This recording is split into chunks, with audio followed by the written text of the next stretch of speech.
Good afternoon everyone. मैं आप सबका एक बार फिर से स्वागत करती हूँ। आशा करती हूँ कि आप सब लोग स्वस्थ होंगे। जैसा कि मैंने पहले ही बताया था कि आज हमारा चर्चा का विषय रहेगा लोक अदालत। कि लोक अदालत होती क्या है। लोक अदालत यानी लोगों की अदालत। इसकी संकल्पना हमारे गांव की पंचायत के आधार पर हुई है।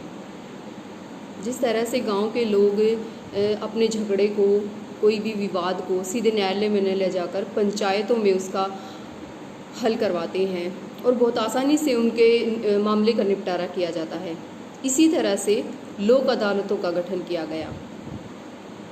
लोक अदालत का गठन 1976 के संविधान संशोधन का परिणाम है, जिसमें 39A में आर्थिक न्याय को जोड़ा गया। यानी कि आर्थिक दृष्टि से यानी आर्थिक स्थिति के कारण कोई भी भारत का नागरिक न्याय से वंचित ना रहे। सबसे पहले देश में सबसे पहली लोक अदालत का आयोजन गुजरात में 1982 को किया गया। उसके बाद 2002 में लोक अदालतें स्थायी कर दी गई। उससे पहले 1987 में जो लोक विविध सेवा प्राधिकरण अधिनियम पारित किया गया, वो 9 नवंबर 1995 को लागू किया गया। इसके बाद देश में लोक अदालतें जो है वो समय समय पर आयोजित की जाती हैं। यानी हर 2 महीने के अंतराल में लोक अदालतों का आयोजन किया जाता है, जिसमें आप आसानी से अपने विवादों को बहुत ही अच्छे ढंग से और आपसी सामंजस्य के साथ उनका निपटारा कर सकते हैं। उसके बाद है कि इसकी आवश्यकता क्यों हुई।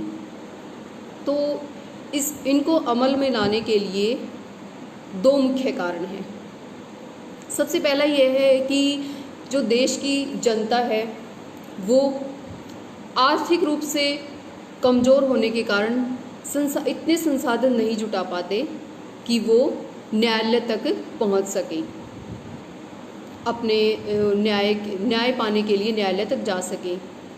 दूसरा, अगर वो न्यायालय तक पहुंच भी जाते हैं तो मामले के निपटारे में सालों लग जाते हैं। यानी हमारी अदालतों में इतने सारे पेंडिंग केसेस हैं कि उनको न्याय मिलने में सालों लग जाते हैं। तो प्रशासन ने सुनिश्चित किया है कि आर्थिक रूप से और जल्दी न्याय मिलने के लिए इन लोक अदालतों का गठन किया गया। फिर है समझौतों को, किन किन मामलों समझौते के लिए किस आधार पर आप लोक अदालत में जा सकते हैं। तो आप अपने मामलों को लेकर आसानी से लोक अदालतों में जा सकते हैं। उनको हम 2 तरह से समझेंगे। सबसे पहला, मान लीजिए आपका मामला कोर्ट में विचाराधीन है। आपको पता है कि कोर्ट की कार्रवाई में सालों लग जाते हैं, यानी कोर्ट का फैसला आते आते सालों लग जाते हैं। अगर आप अपने मामले का जल्दी निपटारा चाहते हैं तो आप कोर्ट की अनुमति से लोक अदालत में जा सकते हैं। यानी कोर्ट आपको अनुमति देगा कि आप अपने मामले को लोक अदालत में आपसी सामंजस्य के साथ सुलझा सकते हैं। फिर आप अपने मामले का निपटारा कर सकते हैं। दूसरा, मान लीजिए आपका झगड़ा हो गया तो आप सीधे स्थायी लोक अदालत में जा सकते हैं, यानी कोर्ट की कार्रवाई शुरू होने से पहले ही आप सीधे। इसमें एक इम्पोर्टेंट बात यह है कि आप दोनों पक्षों की सहमति इसमें ज़रूरी है कि आपका जो विपक्ष है वो भी इस बात में सहमत होना चाहिए कि आप लोक अदालत में अपने मामले को ले जाएं, जिसमें आपसी सामंजस्य से, बातचीत से मामले का निपटारा किया जाता है। अगर मुआवजे की गुंजाइश होती है तो मुआवजा भी दिलाया जाता है। इसके बाद है वो कौन कौन से मामले हैं जिनको आप लोक अदालत में सुलझा सकते हैं। तो सबसे पहले हैं वैवाहिक मामले, यानी विवाह से संबंधित जो भी मामले होते हैं आप उनको लोक अदालत में सुलझा सकते हैं, बातचीत से सुलझा सकते हैं। पेंशन और सेवाओं से संबंधित मामलों को भी आप लोक अदालत में सुलझा सकते हैं। इसके बाद है फसलों में मुआवजा, यानी फसलों में जैसे आग लग जाती है और किसी तरह से नुकसान हो जाता है तो उसके मुआवजे के लिए आप लोक अदालतों में जा सकते हैं। उसके बाद है भूमि अधिग्रहण। भूमि अधिग्रहण के जितने मामले होते हैं आप उनके निपटारे के लिए लोक अदालत में जा सकते हैं। इसके बाद है जल विभाग हो गया, जैसे सरकारी विभाग हैं, जल विभाग हो गया, आपका बिजली विभाग हो गया। आप किसी तरह से परेशान हैं उनसे या बिल अधिक आने से, तो आप अपने मामले को लोक अदालत में आसानी से सुलझा सकते हैं। इसके बाद है लोक अदालतें कितनी प्रकार की होती है। तो लोक अदालतें दो तरह की होती हैं, स्थायी लोक अदालत और अस्थायी लोक अदालत। अब है इनमें दोनों में डिफरेंस क्या है, क्या अंतर है। तो स्थायी लोक अदालत में आप अपने मामले को सीधे ले जा सकते हैं, यानी कोर्ट में जाने से पहले आप अपने मामले को लोक अदालत में ले जा सकते हैं और उनका अच्छे तरह से निपटारा कर सकते हैं। जबकि अस्थायी लोक अदालत में जाने से पहले आपको कोर्ट की अनुमति चाहिए, यानी आपका मामला कोर्ट में चल रहा है, आप उसका निपटारा जल्दी से चाहते हैं तो कोर्ट की अनुमति से आप अस्थायी लोक अदालत में जा सकते हैं। यानी कोर्ट की तरफ से जो अस्थायी लोक अदालतें चलाई जाती हैं उनमें आपके मामले का निपटारा किया जाएगा। दूसरा, स्थायी लोक अदालतों में 1 करोड़ तक के जो मामले हैं उनको सुलझाया जाता है, लेकिन अस्थायी अदालत में ऐसी कोई सीमा नहीं होती है। फिर स्थायी लोक अदालत का जो निर्णय होता है वो अंतिम निर्णय होता है, इसकी अपील आप कहीं भी नहीं कर सकते हैं। लेकिन अस्थायी लोक अदालत ऐसा कोई निर्णय नहीं सुनाती है, यानी अस्थायी लोक अदालत सिर्फ आपकी मध्यस्थता के लिए है, आपसी बातचीत के लिए है। अगर उन्हें लगता है कि आपसी बातचीत के द्वारा आपका मामला सुलझ सकता है, निपटारा हो सकता है, तो वो निर्णय सुना सकते हैं, नहीं तो आपको वापस कोर्ट में जाना होगा। अगर आप मामले से संतुष्ट नहीं है, निर्णय से संतुष्ट नहीं है, तो आप कोर्ट में इसका फैसला किया जाएगा। उसके बाद है ये किन किन स्तरों पर आयोजित की जाती है लोक अदालत। तो सबसे पहले है तहसील स्तर पर।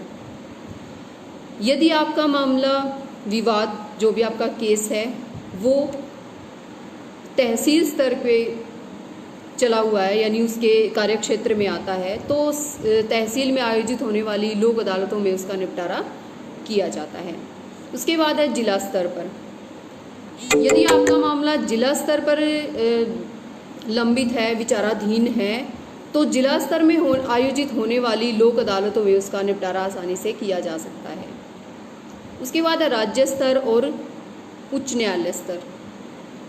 तो राज्य स्तर और उच्च न्यायालय स्तर में जाने के लिए आपके पास 2 विकल्प हैं, या तो आप सीधे ही स्थायी लोक अदालत में जा सकते हैं, या फिर न्यायालय के द्वारा आयोजित की गई लोक अदालतों में आप अपना विवाद को सुलझा सकते हैं। उसके बाद है राष्ट्रीय स्तर पर। राष्ट्रीय स्तर, ये जितने भी स्तर जो मैंने बताए हैं उनमें लोक अदालतों को सुचारू रूप से चलाने का जो काम है वो विविध सेवा प्राधिकरण का होता है, यानी उनको समय समय पर आयोजित करती हैं और उनको देखना कि ये सुचारू रूप से काम कर रहे हैं या नहीं, ये सारा काम विविध सेवा प्राधिकरण का होता है।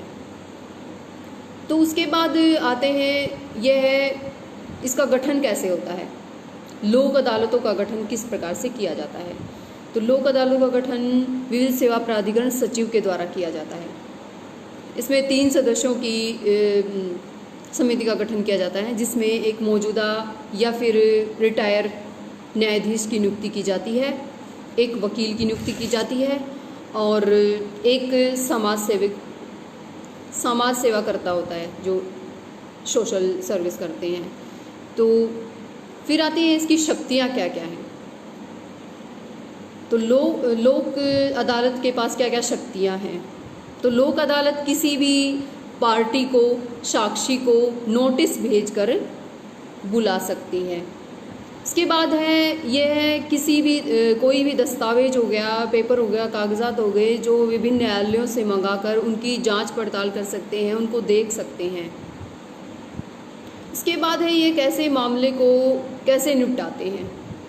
तो स्थायी लोक अदालतें क्या करती हैं, मामले को पहले समझ के उसके बाद दोनों पक्षों को बातचीत के लिए बुलाया जाता है, यानी मामले के निपटारे के लिए बुलाया जाता है।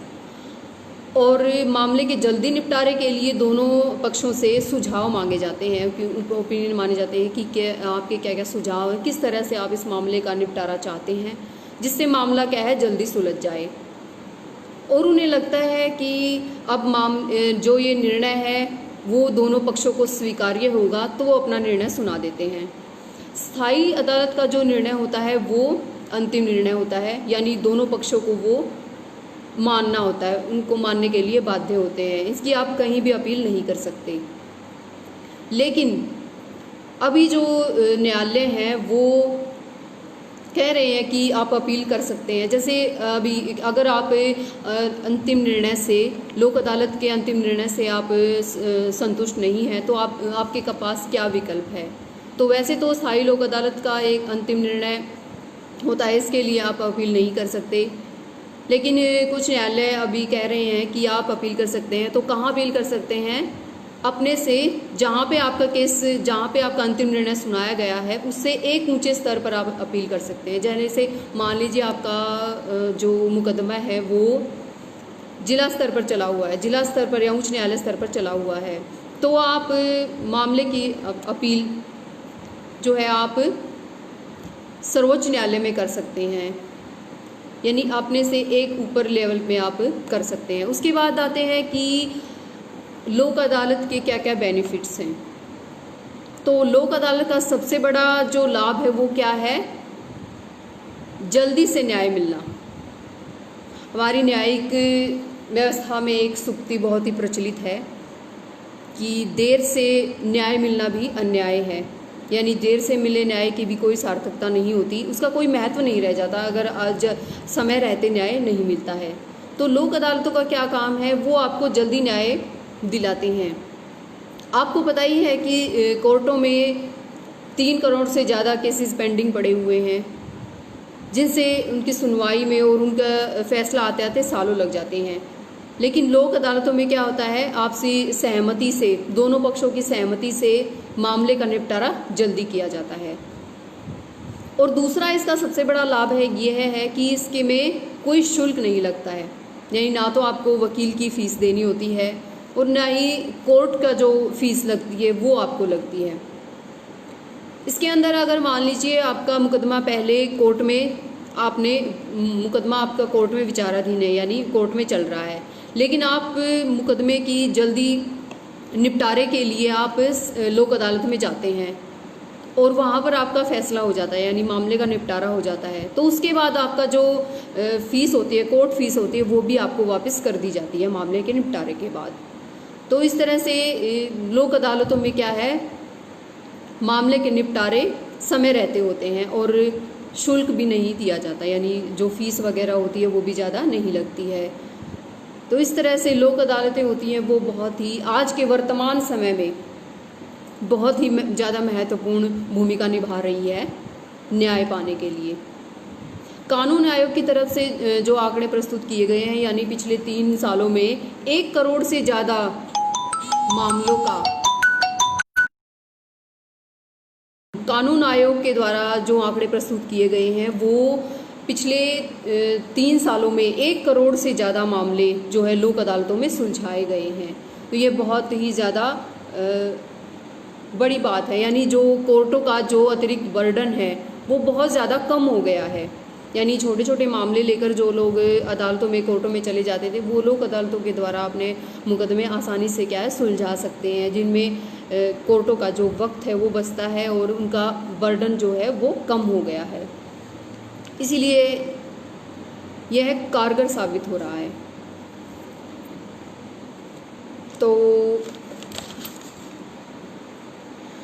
बस अंत में यही कहना चाहूँगी कि लोक अदालतों में अपने जो भी मामले हैं वो लोक अदालत यह बहुत ही कारगर साबित हुए। धन्यवाद।